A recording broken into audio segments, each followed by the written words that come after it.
Live Network and Out and About newspaper. This is Out and About Today. Thanks for joining us tonight. I'm Brent Meredith.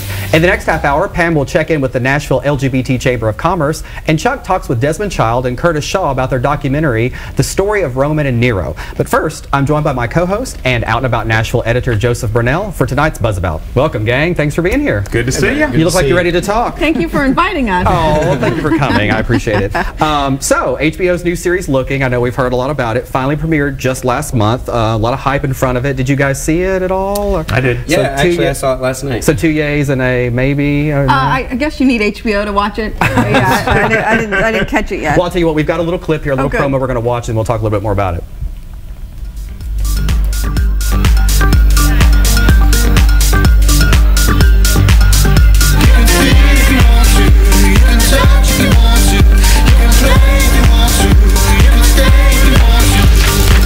So interesting, not a lot really to take out of that. That was a little clip. I need more. Well, I need wanted some us to have more dialogue. time to talk. Oh, yeah, sure.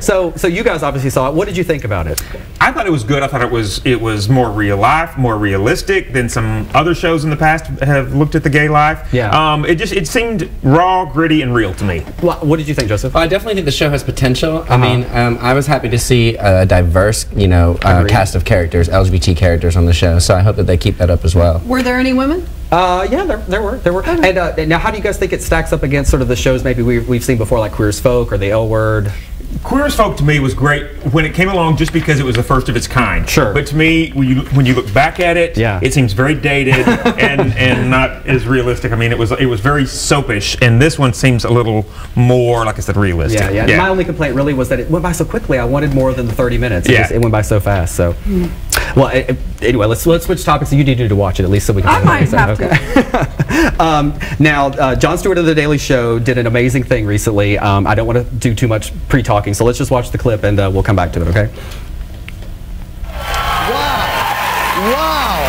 That is some really impressive homophobia being showcased out there. Yeah, it's true. Looks as though Mother Russia is in complete control of this competition, but don't count out America's homophobia. Team USA has been regressing all winter, and I think we have a shot. I gotta tell you, Asif, in other years I would say yes, but this year, with this level of competition, there's no way. The African countries, Russia is too strong. Oh, ye of little bigotry. We have got a strong field.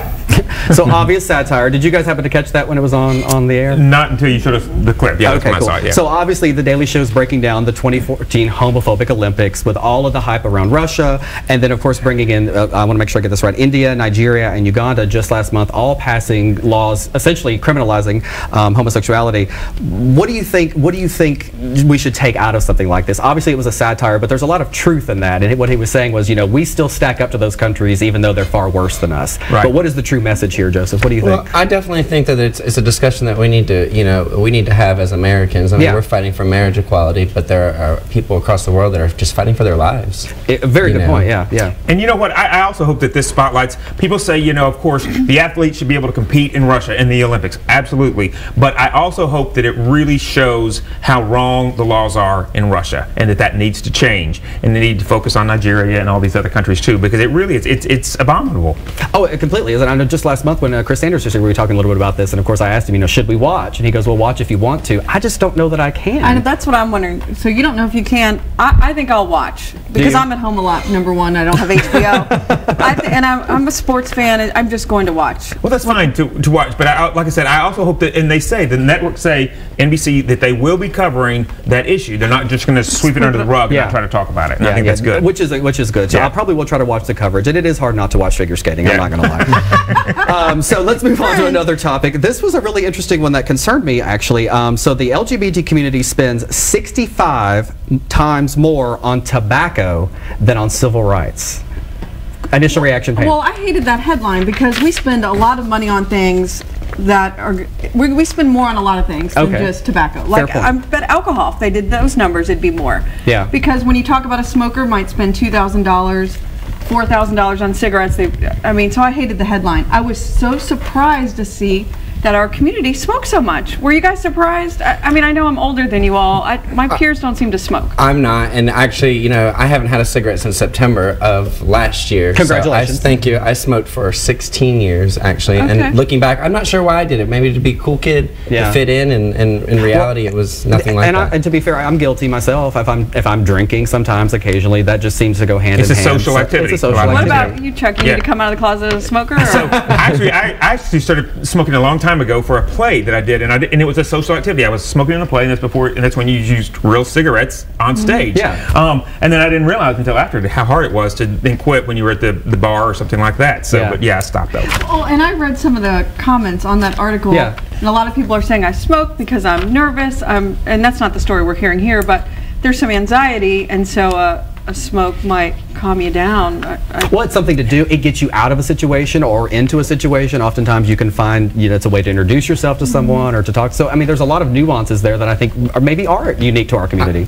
I always found, talking on the phone made me want to have a cigarette. I don't like to talk on the phone. And every time the phone would ring and I knew I had to answer it, and I've used electronic cigarettes for that aspect of. Yeah. Well, I hate to cut us off on the smoking, but we've only got a minute left. We've got to get to the next issue of the paper. So I think we have a thumbnail of the cover coming up here. And I'll let Joseph talk a little bit about that and what to expect in the issue. Yeah, great. Coming up in February, we're just thrilled that QDP Queer Dance Party has done their first press with Out and About Nashville, and we're looking forward to sharing their amazing story with our readers. And really make sure you pick up a copy of this issue and see the responses to our Love, Sex, and Marriage survey. You'll laugh. Did you all be part of the survey? No, I've not done the survey. I did the survey. Yes.